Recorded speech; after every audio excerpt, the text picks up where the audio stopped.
Starter की wiring करना सीखोगे। दोस्तों इस वीडियो को देखने के बाद में मैं आपको गारंटी देता हूं आप आसानी से बिना किसी आदमी की मदद लेके स्टार डेल्टा स्टार्टर की वायरिंग को कर पाओगे। अभी दोस्तों हम बिना जरे देख रहे फटाफट से हमारे इस वीडियो को स्टार्ट कर लेते हैं। दोस्तों वीडियो की स्टार्टिंग में सबसे पहली चीज कि स्टार डेल्टा स्टार्टर की वायरिंग कर रहे हैं तो उस समय आपके पास में टोटल 3 कॉन्ट्रैक्टर होने चाहिए। यह जो हमारे पास में 3 कॉन्ट्रैक्टर होते हैं इसमें से एक को हम स्टार कॉन्ट्रैक्टर, दूसरे को हम डेल्टा कॉन्ट्रैक्टर और तीसरे को हम हमारे मेन कॉन्ट्रैक्टर बोलते हैं। आखिरकार ये तीनों कॉन्ट्रैक्टर कैसे काम करते हैं इसको भी अभी हम आगे जानेंगे, लेकिन इससे पहले अभी हमें यह समझना चाहिए कि कॉन्ट्रैक्टर के अलावा हमें और किन किन चीजों की जरूरत पड़ती है। तो दोस्तों सिंपल सी बात है, हमारी मोटर को स्टार्ट करने के लिए सबसे पहले हमें एक स्टार्ट बटन तो चाहिए होगा जिसकी मदद से हम मोटर को स्टार्ट करेंगे। तो आपको सबसे पहले एक स्टार्ट पुश बटन चाहिए जिसके अंदर हमारे पीछे एनो टर्मिनल लगे रहते हैं जो कि मोटर को ऑन करने के लिए काम आएगा। इसके अलावा आपको आपकी मोटर को बंद करने के लिए एक स्टॉप बटन भी चाहिए होगा जिसके पीछे हमेशा एनसी टर्मिनल लगा होगा। कॉन्ट्रैक्टर और पुश बटन के बाद में दोस्तों नेक्स्ट हमें स्टार डेल्टा स्टार्टर में जो चीज की जरूरत पड़ती है वो होती है हमारी रिले, जिसे हम ओएलआर भी बोलते हैं, ओवरलोड रिले। ये जो ओवरलोड रिले होती है ये हमारी मोटर को प्रोटेक्ट करने का काम करती है। मतलब कि हमारी जो मोटर है वो अगर ज्यादा करंट लेती है तो ये हमारी ओवरलोड रिले हमारे इस स्टार्टर को बंद कर देती है और हमारी मोटर को सुरक्षा देती है। इसके बाद में दोस्तों नेक्स्ट आपको टाइमर की जरूरत पड़ेगी। तो हमारे पास में दो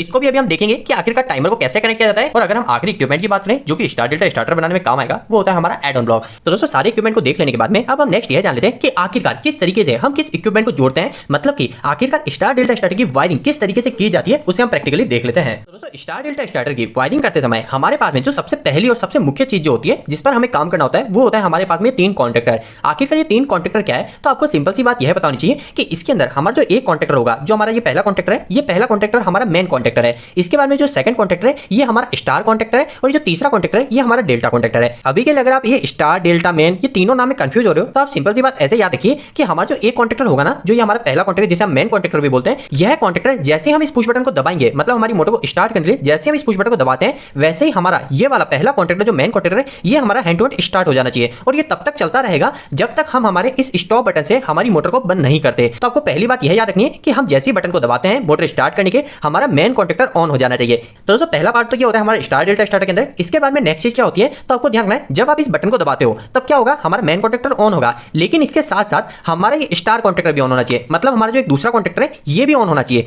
लेकिन यहां पर एक पॉइंट ये आता है कि हमारा जो दूसरा कॉन्ट्रैक्टर हमने स्टार्ट किया जिसे हम स्टार कॉन्ट्रैक्टर भी बोलते हैं, ये स्टार कॉन्ट्रैक्टर हमारा सिर्फ कुछ समय के लिए ऑन रहना चाहिए। मतलब कि हमने इस पुश बटन को दबाया तो हमारा मेन कॉन्ट्रैक्टर तो स्टार्ट हो गया जो कि हमारा कंटिन्यू चलता ही रहेगा जब तक हम हमारे इस स्टॉप बटन को नहीं दबाते। लेकिन इस मेन कॉन्ट्रैक्टर के साथ साथ हमारा एक और कॉन्ट्रैक्टर स्टार्ट होगा जो कि हमारा कुछ समय तक चलेगा। अगर हम एवरेज समय की बात करें तो हम 10 से 15 सेकंड के आसपास का टाइम लेते हैं। मतलब कि हमारा जो ये वाला कॉन्ट्रैक्टर है ये हमारा 10-15 सेकंड तक चलेगा। इसके बाद में हमारा जो ये टाइमर है ये टाइमर क्या करेगा, इस कॉन्ट्रैक्टर को बंद करके हमारा जो स्टार कॉन्ट्रैक्टर इस कॉन्ट्रैक्टर को बंद करके हमारा इस डेल्टा कॉन्ट्रैक्टर को ऑन कर देगा। अभी दोस्तों यहाँ पर हमारे पास में 2 तरीके के टाइमर है। यह दोनों टाइमर हमारी पूरी तरीके से सेम ही है, लेकिन इस दूसरे टाइमर के अंदर कुछ एक्स्ट्रा एडवांटेज भी है। इसके ऊपर भी हम आगे बात करेंगे, लेकिन अभी के लिए आपको सिर्फ इस बातों का ध्यान रखना है कि आखिरकार हमारा स्टार डेल्टा स्टार्टर का फंक्शन कैसे काम करता है, जो कि काफी ज्यादा सिंपल है। हम स्टार्ट बटन को दबाएंगे, हमारा मेन कॉन्ट्रैक्टर और साथ साथ दूसरा जो स्टार कॉन्ट्रैक्टर दोनों ऑन होंगे और इसके बाद में जो भी हमने इस टाइमर के अंदर टाइम सेट किया है उस टाइम के बाद में हमारा ये दूसरा स्टार कॉन्ट्रैक्टर बंद होकर हमारा डेल्टा कॉन्ट्रैक्टर ऑन हो जाएगा। अब आखिरकार ये पूरा प्रोसेस जो हमने देखा इसकी वायरिंग कैसे की जाती है, इसे ओवरलोड रिले को लगा देना है।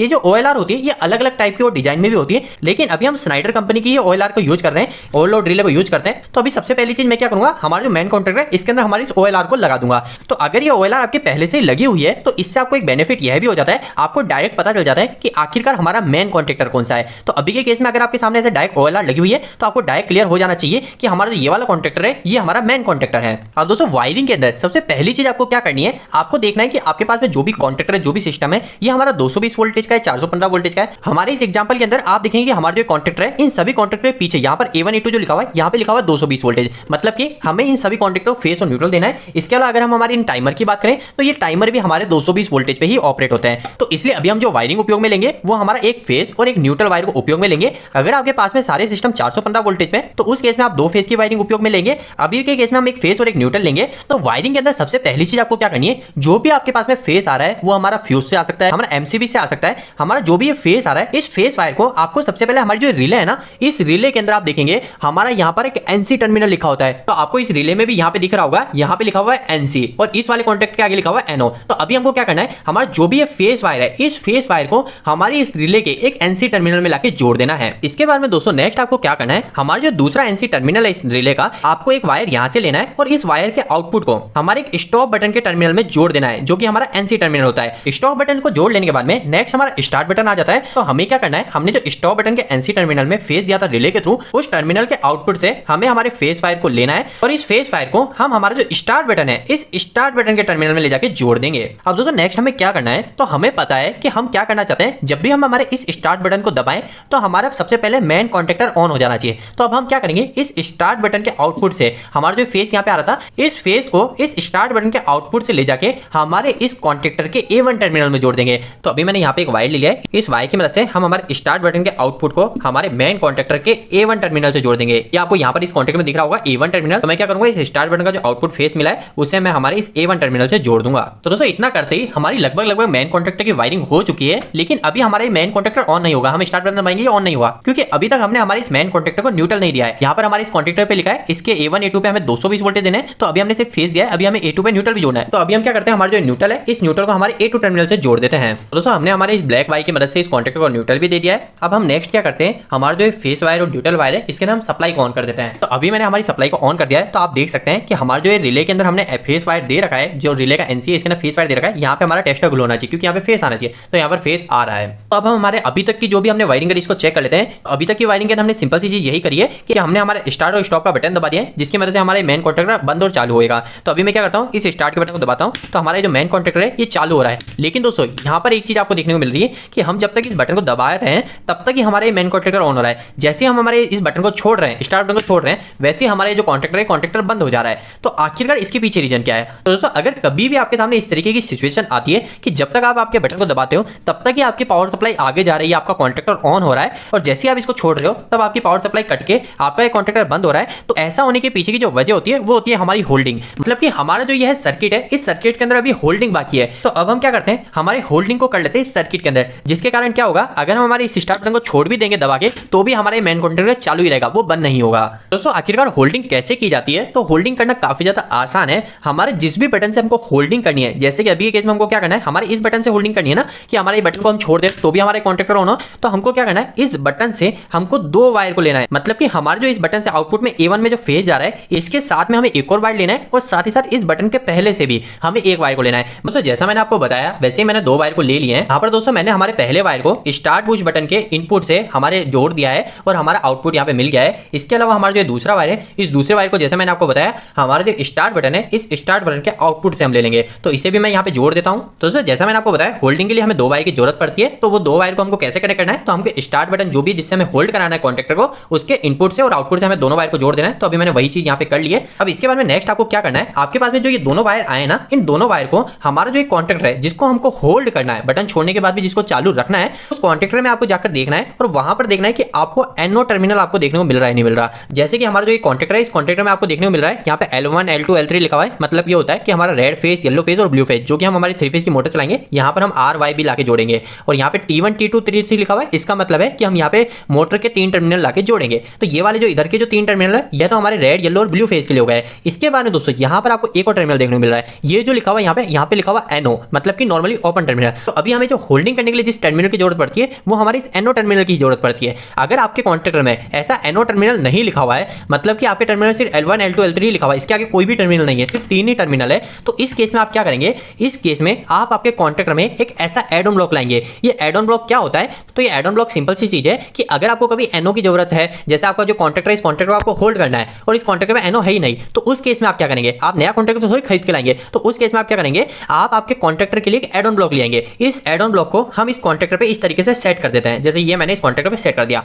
अब क्या हुआ, हमारे इस कॉन्टेक्टर पे अगर पहले NO नहीं था तो अब वो NO मुझे इस एड ऑन ब्लॉक से मिल जाएगा। तो आप क्या कर सकते हैं, अगर आपके कॉन्टेक्टर पे NO नहीं है और आप उसकी होल्डिंग करना चाहते हैं तो आप इस तरीके का एड ऑन ब्लॉक लाइए और उसको इस कॉन्टेक्टर पे यहाँ पे ऊपर सेट कर दीजिए। अभी के केस में हमारे इस कॉन्टेक्टर में NO टर्मिनल है, तो इसकी मदद से हम आसानी से होल्डिंग कर लेंगे। तो हमें क्या करना है, ये जो स्टार्ट बटन से दो वायर मिले इसमें से एक वायर को हमारे एक NO टर्मिनल पे जोड़ देना है और पहले वायर को जोड़ लेने के बाद में हमारा जो दूसरा वायर है इस दूसरे वायर को हमारे इस कॉन्टेक्टर के दूसरे NO टर्मिनल पे जोड़ देना है। दोस्तों हमने हमारे इस होल्डिंग के दोनों वायर को कॉन्टेक्टर के NO टर्मिनल से जोड़ दिया है। अब हम हमारे इस कॉन्टेक्टर को चला के देख लेते हैं कि आखिरकार होल्डिंग बराबर हो रही है नहीं हो रही है। तो हमें क्या करना है, हमारे स्टार्ट बटन को दबाना है, तो हम स्टार्ट बटन को दबाते हैं और हमने दबाकर हमारे इस बटन को छोड़ भी दिया है, लेकिन हमारा जो कॉन्टेक्टर है ये कॉन्टेक्टर अभी भी ऑन है, ये अभी भी एनर्जाइज हो रखा है। अगर हमें इस कॉन्टेक्टर को बंद करना देना है तो हमें हमारे इस स्टॉप बटन को दबाना होगा। तो मैं स्टॉप बटन को दबाता हूं तो हमारा कॉन्टैक्टर बंद हो जाता है। तो दोस्तों अभी आपने अच्छे से होल्डिंग को समझ लिया है। अभी यहाँ पर आपको एक बात पता होनी चाहिए कि अगर आपको अभी तक पूरी वायरिंग क्लियर हो गई है तो इसका मतलब है कि आप आसानी से ड्यूल स्टार्टर, जो ड्यूल स्टार्टर वायरिंग होती है डायरेक्ट ऑनलाइन स्टार्टर, उसे आप आसानी से बना सकते हैं। अगर हम इस वायरिंग को यहाँ तक छोड़ देते हैं तो ये हमारे ड्यूल स्टार्टर की ही वायरिंग है, यानी कि हमारा जो स्टार डेल्टा स्टार्टर होता है इसके अंदर जो स्टार्टिंग की जो वायरिंग होती है, जो मेन कॉन्टैक्टर रहती है, ये हमारी पूरी ड्यूल स्टार्टर की होती है। इसके बाद में हम इस ड्यूल स्टार्टर को ही एडवांस में ले जाते हैं, जिसके लिए हम हमारे इस ड्यूल स्टार्टर के साथ में दो कॉन्टैक्टर को जोड़ते हैं, जिसमें हम एक को स्टार कॉन्टैक्टर बोलते हैं और दूसरे को डेल्टा कॉन्टैक्टर बोलते हैं। इस ड्यूल स्टार्टर को हम स्टार डेल्टा स्टार्टर में कैसे कन्वर्ट करें उससे भी हम फटाफट से और आसानी से समझ लेते हैं। दोस्तों इसके पहले मैं आपको एक और काफी ज्यादा जरूरी बात बता देना चाहता हूं, जो आपको भविष्य में काफी ज्यादा टाइम भी बचाएगी। आपको पता होना चाहिए कि अभी हमने क्या किया था, हमने हमारे होल्डिंग के लिए इस एनो पुश बटन से दो वायर को लिए थे। ये आपको दिख रहा है, ये पहला वायर और ये दूसरा वायर, इन दोनों वायर को हमने एनो टर्मिनल में लाके जोड़ा। इसकी मदद से हमने हमारे इस कॉन्टैक्ट की होल्डिंग कर ली। लेकिन दोस्तों प्रैक्टिकल इंडस्ट्री के अंदर आप सिर्फ एक वायर को लाके भी आपकी होल्डिंग को कर सकते हैं। आखिरकार आप ऐसा कैसे करेंगे, तो काफी ज्यादा सिंपल सा है। आपको यहाँ पे दिख रहा है हमने एक वायर तो इसके स्टार्ट बटन के पहले से लिया, तो ये आपको इंडस्ट्री में भी लाना पड़ेगा। लेकिन हमारा जो दूसरा वायर है, जो हमने इस स्टार्ट बटन के आउटपुट से निकाला था, इस वायर को हमने जो लाए थे ना, इसको हमको लाने की जरूरत नहीं पड़ती। कि आप देख सकते हो कि हम ऑलरेडी एक वायर को ले जाके हमारे इस कॉन्टैक्टर में जोड़ रहे हैं। हम हमारे काम को आसान करने के लिए क्या कर सकते हैं, हमारा जो ये वायर है, इस वायर को हम इतना दूर से ना लाएं। हमारा जो स्टार्ट बटन है, इस स्टार्ट बटन सिर्फ एक ही वायर को लाएं, जो कि हम हमारे A1 टर्मिनल में जोड़ देंगे। हमारा जो दूसरा वायर जिसको हमको होल्डिंग के लिए जरूरत है, इस होल्डिंग के वायर को हम हमारे डायरेक्ट A1 में ही जोड़ देंगे। जिसकी वजह से क्या होगा, हमें इसी फेस को तो यहाँ पे चाहिए। हमारा जो स्टार्ट बटन जो फेस आ रहा है, ये फेस ही तो हमें इस एनो टर्मिनल पे चाहिए, तो वो तो ऑलरेडी हमें मिल ही रहा है। तो अगर आप इस तरीके से इस लूप को A1 टर्मिनल पे ही जोड़ देंगे तो इसकी मदद से क्या होगा, आपका वायर भी बचेगा, आपको स्टार्ट बटन तक वायर भी नहीं ले जाना पड़ेगा, दूसरी चीज आपका टाइम भी बच जाएगा। एक बेसिक चीज है जो कि आपकी इंडस्ट्री में आपको काफी ज्यादा मदद करेगी। और दोस्तों नेक्स्ट सवाल आता है कि आखिरकार इस ड्यूल स्टार्टर को स्टार डेल्टा स्टार्टर में किस तरीके से कन्वर्ट करेंगे। तो ये काफी ज्यादा आसान है। आपको सिर्फ एक टाइमर की जरूरत पड़ती है। एक टाइमर अगर आप ले आते हैं तो आप आसानी से इस चीज को परफॉर्म कर सकते हैं। हमारे पास में यहाँ पे दो अलग अलग टाइमर है, एक हमारा नॉर्मल टाइमर है, एक दूसरा हमारा एडवांस टाइमर है, जो कि हमारा टेंस कंपनी का टाइमर है, जिसका मॉडल नंबर ERV-YU है। दोस्तों यह जो टाइमर है, यह पर्टिकुलर स्टार डेल्टा स्टार्टर के लिए ही उपयोग में लिया है। यहाँ पे लिखा हुआ है स्टार डेल्टा स्टार्टर रिले, मतलब कि ये जो पर्टिकुलर टाइमर बनाया गया है, ये सिर्फ स्टार डेल्टा स्टार्टर के लिए बनाया गया है। आखिरकार हमारा ये जो टेंस का टाइमर है, इसमें हमें क्या बेनिफिट देखने मिल रहा है। तो पहला बेनिफिट तो ये हो जाता है कि जब भी हम हमारा स्टार कॉन्टैक्टर ऑन करते हैं, हम क्या करते हैं, मोटर को स्टार्ट करते हैं तो मैन के साथ में हमारा स्टार कॉन्टैक्टर होता है। लेकिन हम जो भी यहाँ पे टाइम सेट करते हैं, जो भी टाइमर में टाइम सेट करते हैं, इसके बाद में हमारा स्टार कॉन्टैक्टर बंद होकर हमारा डेल्टा कॉन्टैक्टर ऑन हो जाता है। तो जब हमारी ये कन्वर्जेशन की सिचुएशन होती है, मतलब कि स्टार कॉन्टैक्टर बंद होकर डेल्टा कॉन्टैक्टर ऑन होता है, तो उस समय कई बार क्या होता है, हमारा कॉन्टैक्टर फंसा हुआ रह जाता है। मतलब कि हमारा स्टार कॉन्टैक्टर पूरी तरीके से ओपन नहीं हुआ, उसके पहले हमारा डेल्टा कॉन्टैक्टर ऑन हो गया। तो उस वजह से हमें कई बार इस बात का डर रहता है कहीं कोई शॉर्ट सर्किट ना हो जाए। तो इसी चीज से बचने के लिए हमारा जो टेंस कंपनी का टाइमर है, इस टाइमर के अंदर हमें दो टाइम रेंज देखने मिलती है। पहली जो टाइम रेंज है वो हमारी नॉर्मल टाइम रेंज है, जो आपको इस टाइमर में भी देखने मिलती है, जिसकी मदद से हम स्टार से डेल्टा कितने समय में हमारा चेंज होना चाहिए वो हम यहाँ से सेट कर सकते हैं। अगर हम 15 सेकंड कर देंगे तो हमारा 15 सेकंड तक स्टार कॉन्टैक्ट चलेगा, उसके बाद में 15 सेकंड के बाद में स्टार बंद होकर डेल्टा ऑन हो जाएगा। लेकिन दोस्तों यहाँ पर जो दूसरा टाइमर है, इस टाइमर का काम यह है कि हमारा जो स्टार कॉन्टैक्टर है, वो स्टार कॉन्टैक्टर बंद होगा उसके कितने सेकंड के बाद में हमारा डेल्टा कॉन्टैक्टर ऑन होना चाहिए। मतलब कि हैंड टू हैंड, जैसे स्टार बंद हुआ, hand to hand delta on नहीं होगा। आप यहाँ पे जो टाइमर डालोगे ना, यहाँ पर जो टाइम रेंज डालोगे इस दूसरे टाइमर से, उतनी देर के बाद में हमारा डेल्टा कॉन्टैक्ट ऑन होगा। उदाहरण के तौर पे अगर हमने यहाँ पर इसे 250 मिली सेकंड पे सेट कर दिया, यहाँ पर जो रेंज है वो है 10 मिली सेकंड से 500 मिली सेकंड। अगर हमने यहाँ पे इसे 250 मिली सेकंड सेट कर दिया तो उस केस में क्या होगा, जब भी हमारे इस टाइमर के ऊपर वाली टाइम रेंज सेट हो जाएगी, मतलब हमने 15 सेकंड किया तो 15 सेकंड हमारा स्टार कॉन्टैक्ट चलेगा, 15 सेकंड बाद हमारा स्टार कॉन्टैक्टर तो बंद हो जाएगा। उसके बाद में हमारा जो टाइमर है, ये टाइमर एक और टाइम को सेंस करेगा, मतलब कि 250 मिली सेकंड का वेट करेगा, और 250 मिली सेकंड पूरे होने के बाद में